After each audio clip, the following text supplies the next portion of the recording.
Yeah, you're all good. Go ahead. The chat here just in case somebody. All right. Great. Thanks, everybody. So I'm Tom Scogland. I don't know if I've met many of you. I haven't gone through the whole list, but I work with the Flux project at Lawrence Livermore National Lab, reputedly the Flux lead or one of the admins, along with Jim Garlick and Mark Grondona. We have a team that I'm very fond of. And I'm here to talk to you about what flux is, why on earth we did this thing, since that is the most common question we get. And then I thought you all might be interested in hearing about the different ways that you can extend or change how flux works, because at least in my experience, the only really consistent thing about the way people interact with resource managers, admins, users, whatever it is there's always something that you want to change or add. And that is something we really want to enable. So what is Flux Framework about? And this is when we talk about Flux as a project, we almost always call it Flux Framework because really it's a the core of it is little more than an overlay network with some message passing primitives in it that gives us something like communicating sequential processes to implement things in. But when you compose all the pieces together, you get a resource manager, a basis as a scheduler for portable workflow systems, and a number of other kind of interesting things. We meant this to be our next generation resource manager to come after Slurm. We've had 25 or more contributors and plugging along. Now, what's different? I'll go over some different things related to this, but the biggest one that we usually talk about is hierarchical or fractal scheduling, depending on which documentation you look at. We were trying to find a way to have a more consistent model of how work gets placed on the system. So the usual thing, you have an allocation, you get some number of nodes, and then you have that's a job, and then you have a job step or many sets of those that get placed inside the allocation. And these are two separate things. There are exactly two levels. That's what you get. We designed Flux instead to, when you have an allocation, it runs another instance of itself inside the allocation. So the jobs that you run inside of your allocation have all the same capabilities as jobs run on the system scheduler, but without taking time from the system scheduler to make that happen. I'll touch a little bit more on that later. We also wanted to, from the start, make it so that we could handle resources that we may never have heard of. At the time and still now, we keep finding out about resources that didn't exist when even Flux was made, right? And so the idea was we'll write a way to schedule over a generic graph of resources. There are really only, I want to say, three special types: slots, nodes, and cores. Otherwise, you could put GPUs, NICs, accelerators, things like the special storage nodes that we have in El Capitan into this graph, and the scheduling system will schedule them. Now, hooking that through to core, other things, it does take some work if you want to do containment, if you want to do other things, right? It's not a completely generic all the way start to end solution, but it makes it so that we can tolerate very interesting machine configurations without having to rework the scheduler or do things like that. How's it used? We built it to solve kind of bigger resource management challenges. A lot of this really is about highly dynamic workflows with many steps, whether that be at the system level or inside allocations. It's meant for machines of basically any heterogeneity, any size, up to, reasonable limits. If you We have tested up to about 20,000 nodes, give or take. Um, you could go larger, but it's not well tested there. Converged computing, this is usable along with, under, or around Kubernetes in a number of ways. Um, and there's a decent amount of research going on around how to do various things with this. So, how did we get here?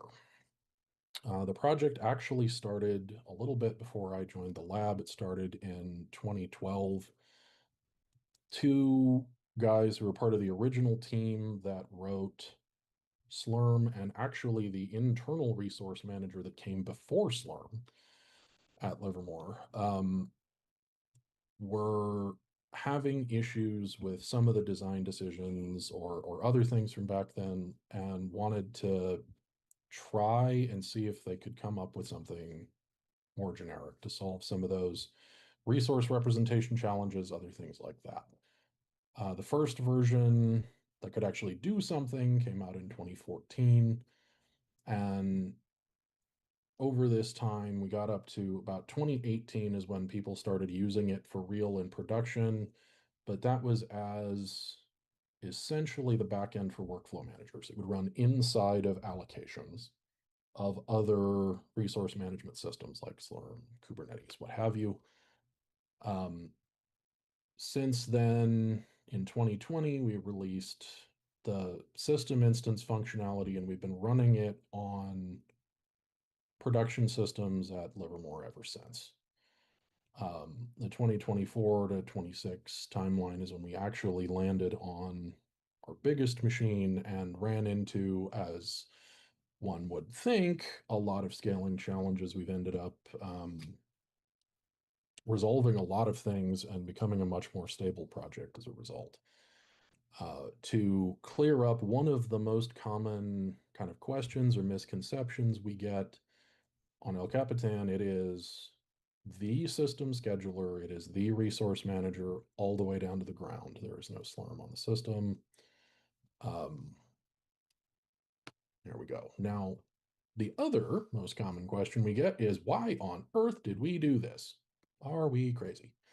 Um, why not just use Slurm, PBS, LSF, what have you? And there are a number of answers to that question, but one of the biggest ones is we started getting people who wanted to do workflows like this one, with this is called AMS, Autonomous Multiscale. It is, instead of designed as a directly coupled code setup, it runs as many separate components. And when I say many, I mean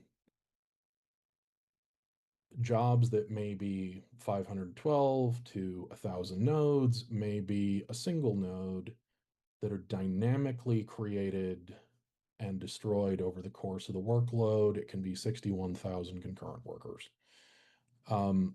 In other cases, we've had similar systems running 15,000 concurrent jobs, continually changing over, feeding back into the initial simulation. My personal favorite was when someone came in and asked us, how can we run 1 billion jobs? Which was the inception of Merlin. I think in the end, they decided it was good enough at 500 million. But this is the kind of thing where we had to figure out a way that we could distribute the scheduling load and make these kinds of things feasible in a way that didn't flatten the entire system to have one user with an allocation that needs to do this. Right. And to go with that, I mentioned the resource model to some extent earlier, but it keeps coming back to us. Things like network, power, storage, could be AI accelerators, could be quantum. We wanted to be able to represent any of that, right? The extra side effect of having the hierarchical model I mentioned before, in addition to being able to do the scale inside allocations, as I mentioned, is you can actually stand up Flux under Slurm, under Kubernetes, just with MPI exec on some nodes with SSH, which makes it to some extent a portability layer over Linux, and we're almost to the point of running on Mac as well, for things like workflow systems. It can run a lot of places. And it also means you can customize how your scheduler works at different levels of the system. When we run a system scheduler, of course, the sysadmins set it up. They configure it however is necessarily best for their center.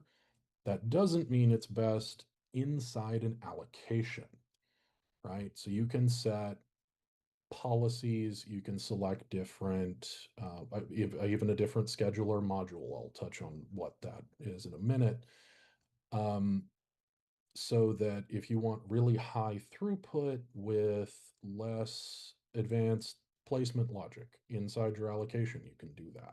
If you want the reverse, you could do that too, because the user owns the Flux instance that's inside their allocation. Right? And one way you might do this is have full backfill accounting, fair share, possibly locality awareness at the system scheduler level, a first match policy to place even sized things. Then you might have another one that does full graph search because you need fine placement within that. All of this is possible. It also gives us the option for scalability. If you have 1,000 allocations, that is 1,000 schedulers scheduling the jobs inside those allocations.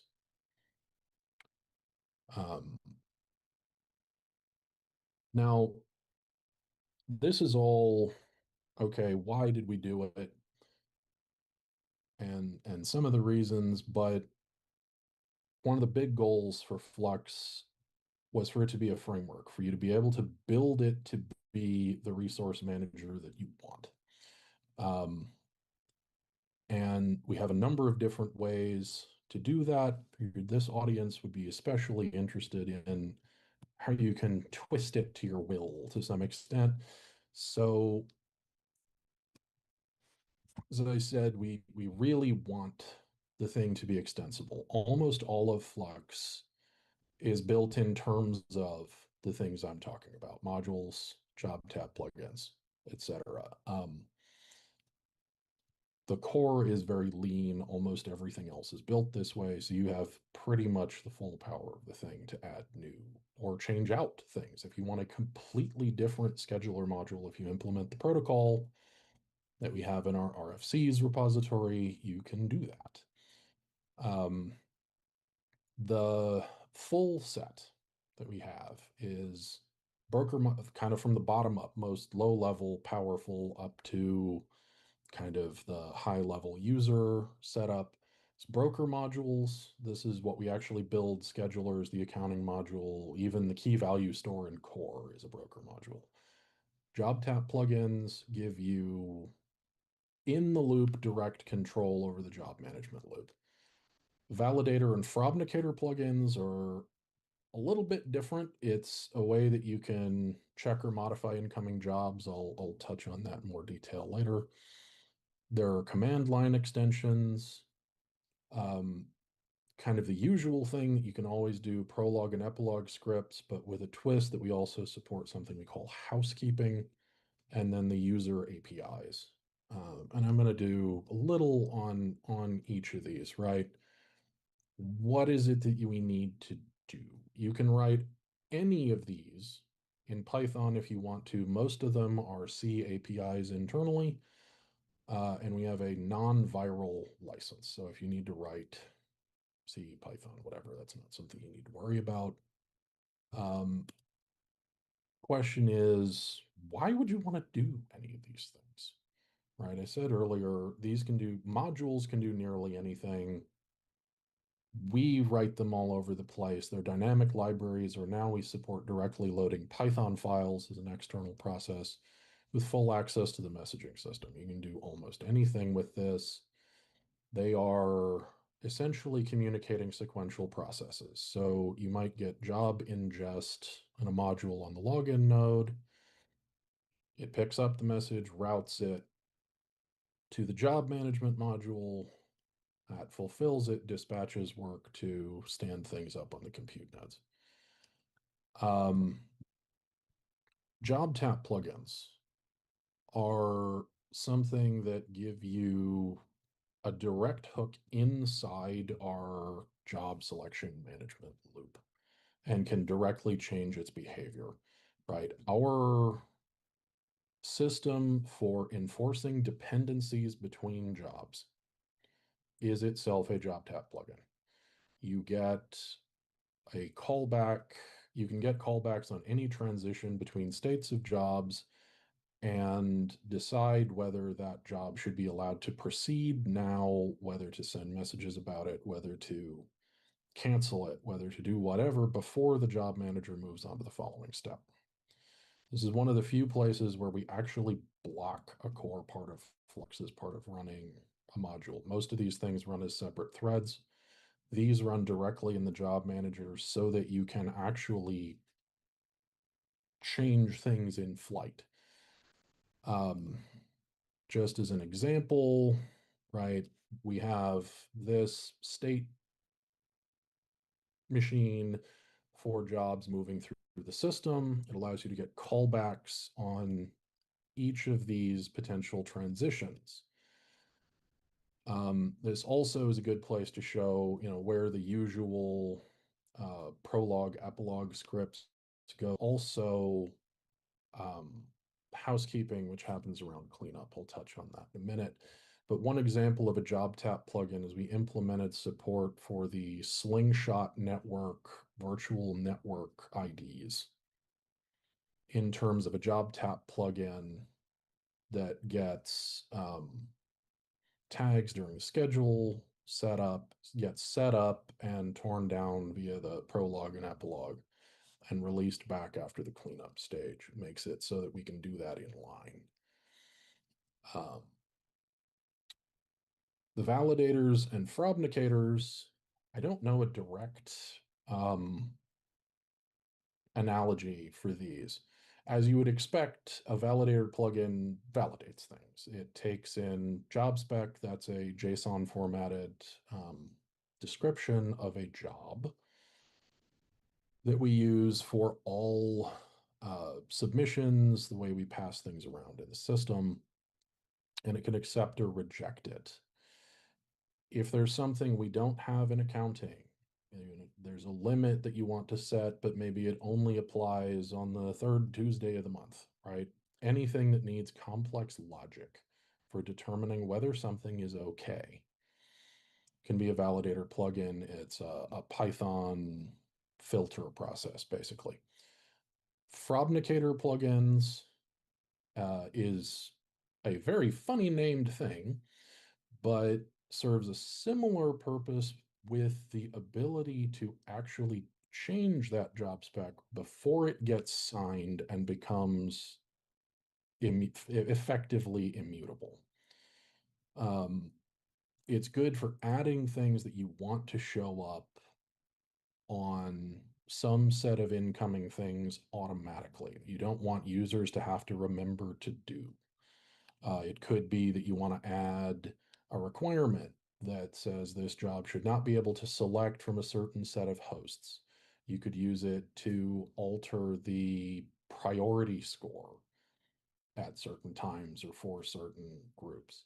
It's a very flexible mechanism to add kind of per site or per system automation to those kind of flags.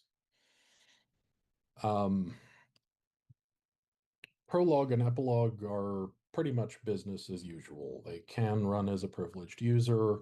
Prologue runs before a job or an allocation, epilogue after, but before the finish event. All right, so they run right on either side of the job, but before dependencies are released. So if you need to ensure file system caches are flushed, if you need to do anything that could actually make a difference for coherence or security, sometimes you need that epilogue step. Housekeeping is after the finish event, the job is done, the user's following jobs can start, but whichever nodes are still running housekeeping aren't released to the scheduler. I'm trying to say that somewhat carefully because we actually release nodes individually as soon as they finish their housekeeping in case those happen to be spread across time.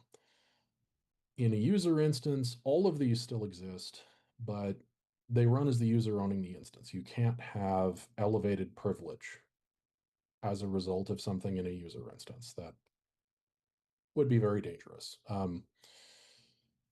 So as a result, sub instances, when you have a system, flux and fluxes under it, don't automatically run all those prologues and epilogues. They run whichever ones are configured for that level, if any. Now, the last one, this is kind of my favorite, to be honest. We have not a lot of uh, end users that directly interface with Flux through Python or Lua yet, but they tend to be the ones that are happiest to be doing it.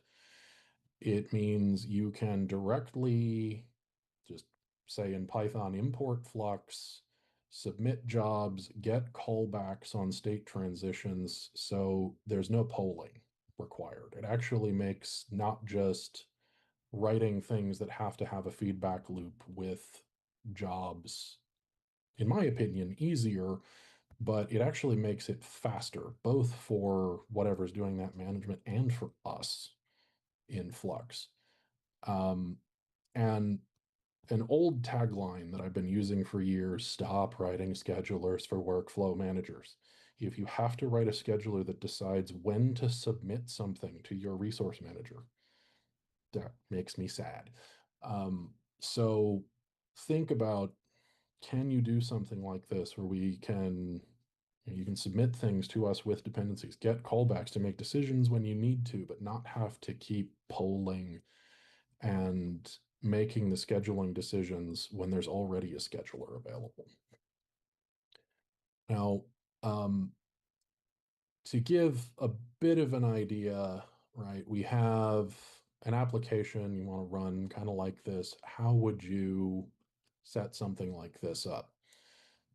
Submit a job for the service, submit as a non-blocking thing, um, kind of like batch, but running a job rather than starting an allocation. So there's no Flux instance for that service. Then run something to do some training. This is actually running a job. Again, it's an allocation. And then you can submit something else with this wait flag on it. It's going to automatically wait on the run.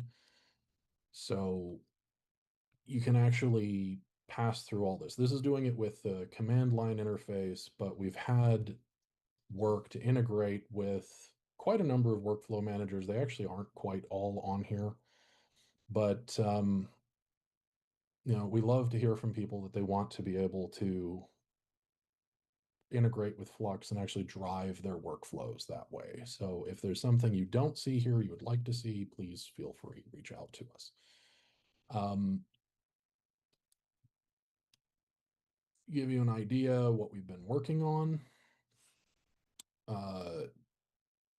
In addition to all the things I've been talking about, this is a bit of a fire hose, but we're working on the ability to have jobs change size or even the instances themselves, custom policies, and abilities to do more things easily from the Python interfaces and watching and querying jobs and queues. It's always been possible, but we want to make it ergonomic at the same time. And for what's next, a lot of what we're doing at the moment is working to improve ergonomics for administrators. We've had users at user level for a very long time. We have pretty solid APIs and have gotten things ironed out there, but we're still working on making things nice for administering large systems with this thing. Main things that we're focusing on at the moment, please feel free, talk to us on GitHub somewhere else if you have ideas, things you want, but it's be the ability to do rolling software upgrades so we can actually have different versions on different nodes in the system. Restarting with running jobs, that is meant to be the ability to restart the entire Flux instance on a system, pick up the running jobs without interrupting them and losing no state. We're not quite there yet, but we're getting close. Improved reservation support for things like dedicated access time or generally giving people specific points of transition where, say, you want 1,000 nodes to be available to a specific group at a specific time. And then packaging, we distribute containers, source RPMs, and a variety of things, but we currently are not packaged in distros like Red Hat, for example. We're collaborating with them for inclusion in the extensions repository, but that is not quite there yet. And with that, I want to give a shout out and thanks to the entire team that's been working on Flux for all these years. And thank you all for your time. And I'll be happy to take any questions that you have.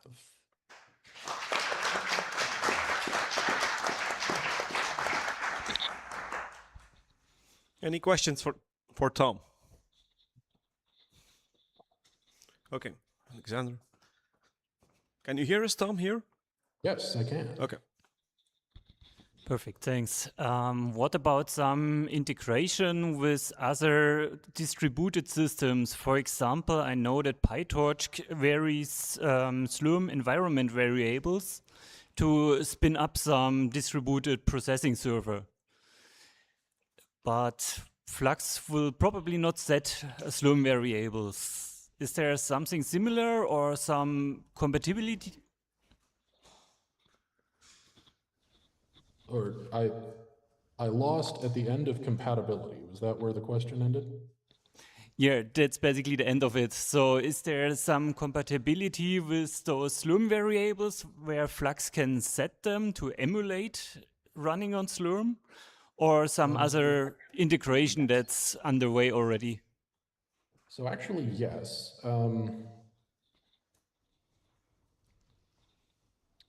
There are kind of two answers to that question. We set our own versions of all those environment variables. For the most part, they're as compatible as we can make them.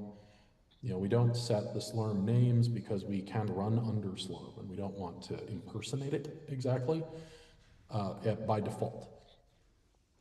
But some things have to be different because, for example, the job ID normally, an allocation in Slurm is a thing that, never mind. There are some differences because of the way that the hierarchical structure works.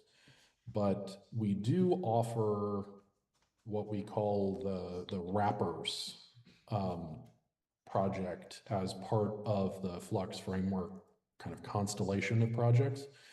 And it provides scripts that emulate srun, sbatch, all the rest. And in so doing, it sets the appropriate environment variables and will even read Slurm formatted batch scripts. I'm not going to claim that it supports 100% of Slurm options. It doesn't, but it is in active use by some of our production teams at Livermore because they didn't want to change things, and works for the majority of common cases like that. So we try and make it, if you want that, there should be a relatively easy on-ramp. But that means that you're using that set of interfaces. Often for things like that, we could make things more performant if you use the Flux interfaces directly, but we try and make that easy as possible, I guess. Okay, thanks. Other questions for Tom? Oh, okay. Yeah, just in the list with SnakeMake and the other places, things that can use Flux, EasyBuild is missing, but EasyBuild has minus job and can submit a job to build something. And so basically now currently with Slurm, it just generates a job script and uses SPatch. I suppose since EasyBuild is written in Python, it would make more sense to use the Python interface to Flux to then submit a job. Very possibly. We've had, so I also work some with SPAC. We've had some experiments using Flux for that. In fact, there is, I think it's still an in-flight PR, but there's some work to build an integrated sort of MPI-enabled dist-cc system that uses Flux for standing up the resources for that. Depending on what the requirements are, if it's a direct just fan out, then using our SBatch compatibility layer probably would work okay. If it's something that's actually having job steps come in and out regularly and wants to make decisions, then yeah, I would recommend using the Python API. It tends to be much more efficient. Thanks. I have a question as well, Tom. So I'm wondering, it has been in development for like, well, over a decade by now. It looks like that's future work or current ongoing effort, let's say, like being able to do an production update with running jobs and not losing everything, not having to do a clean restart. That's going to be important. But what are your hopes and expectations for seeing broader adoption of Flux and it essentially replacing Slurm? It looks like there's a lot of interesting stuff here that many sysadmins would be very happy with. Is that something you're actively pushing for, hoping for? Or maybe It is. What are your expectations going forward? I mean, we really want this to be something that people would want to run in place of Slurm, right? I mentioned we do support running under it, right? We want to, but we really want to be able to be the system instance people want. And I should clarify one thing actually. So I did say here, rolling upgrades and restart with running jobs. When I say restart with running jobs, the alternative is not a clean restart. It is all jobs that are queued, that are not yet in the running state, are preserved and will continue. Okay. We have that already. We do that in production today. The rolling upgrade, that we really want, but it kind of depends on the second one for some technical reasons that are frustrating. But the next step would be you can actually restart the whole thing without perturbing the jobs that are currently in the running state. Yep. And yeah, we really want to get to that point. In fact, our internal primary goal, so we're running on the capability systems at Livermore right now. That is El Capitan, it's 12. We're running on a system at Sandia, and we're in talks with a few other sites to start doing that. But to run on the capacity systems, the everyday workhorse systems, these are our primary priorities to be able to roll out to the rest of our own site. So when I say like we're really working on these, that's true. And we want to be able to be that for other sites as well. And maybe a two-part follow-up question. What do you think needs to happen to see broader adoption in, let's say, the next couple of years? And do you think the fact that NVIDIA has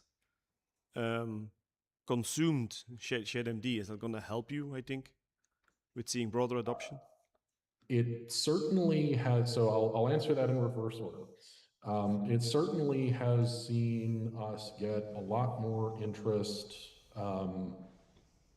from the private sector, especially from businesses that classically have competitive interests with NVIDIA, but not with SCHEDMD. I can't say anything about what will happen with that. I don't know anything about what will happen with that, but you know, we want to be able to be a place to pivot to. On things we need to do, like I said earlier, we really need to iron out these administrative and stability things. Like it should be more pleasant to administer a system with Flux on it. And also, classically, we have been pretty much an all Livermore, all US, all DOE team. Over the last few months, we have been working on joining the High Performance Software Foundation. We are waiting on the final approval from the Linux Foundation for a charter to become a Linux Foundation project. And just 2 weeks ago, had our first maintainer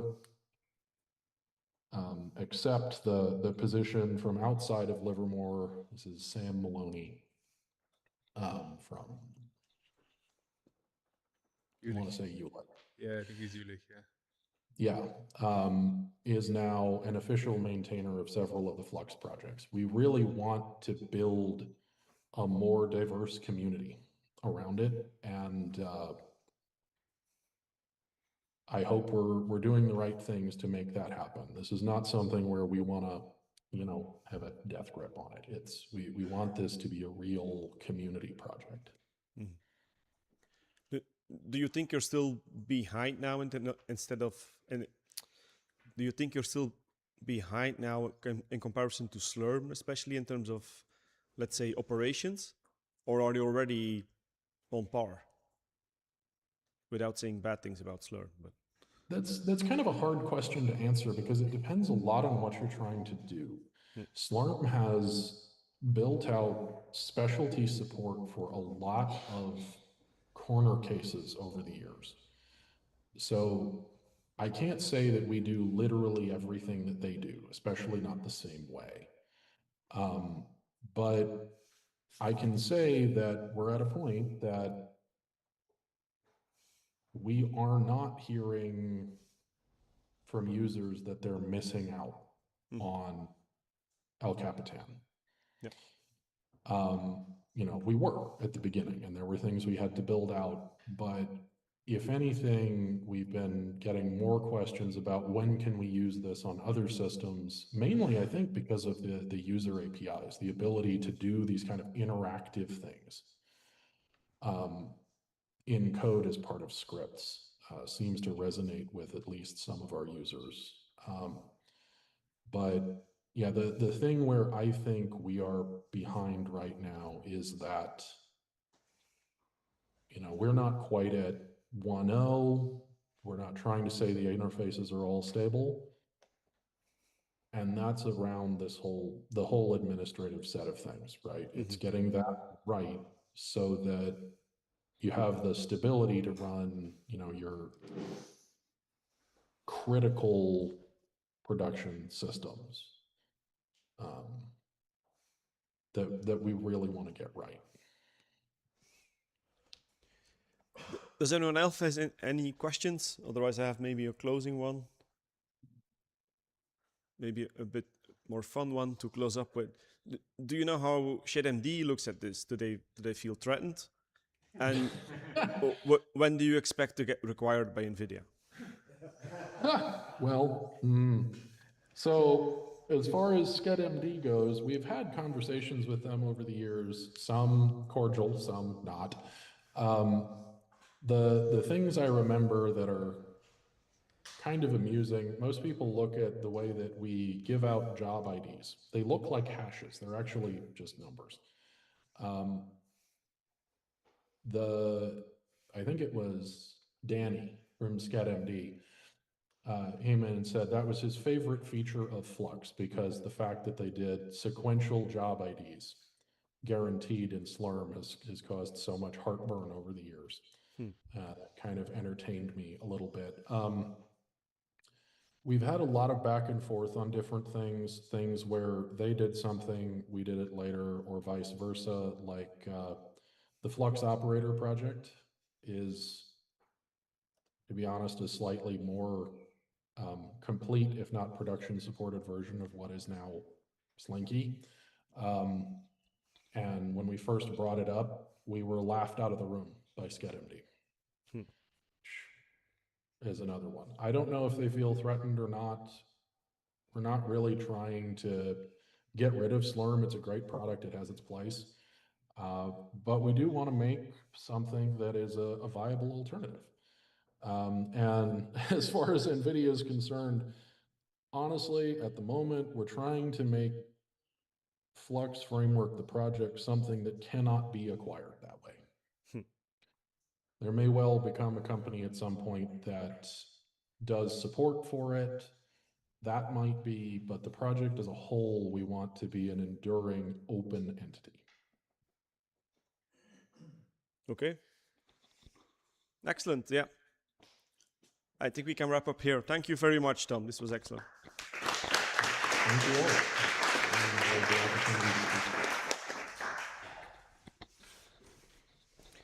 Okay, and that wraps it up for today. Thank you very much. I guess we'll do the same thing as we did yesterday.